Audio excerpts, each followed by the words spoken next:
భాస్కర్ అనే అతను కన్నవరం నుంచి కంప్లైంట్ చేశాడు. ఈ కన్నవరం సచివాలయంలో విలేజ్ సర్వేయర్ గణేష్ అనే అతని యాన్సిస్ట్రల్ ప్రాపర్టీని సర్వే చేయించడం కోసం ఎఫ్లైన్ సర్వే రిపోర్ట్ కోసం 6,000 డిమాండ్ చేశాడు.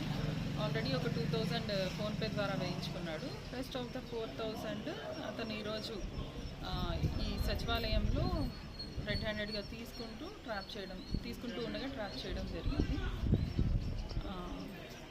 అదే గవర్నమెంట్ ఆఫీసర్స్లో ఏదన్నా అఫీషియల్ వర్క్ కోసము బ్రైబ్ డిమాండ్ చేస్తే మీరు 14400కి కాల్ చేసి మాకు రిపోర్ట్ చేయొచ్చు. దానికి మేము యాక్షన్ తీసుకోవడం జరుగుతుంది.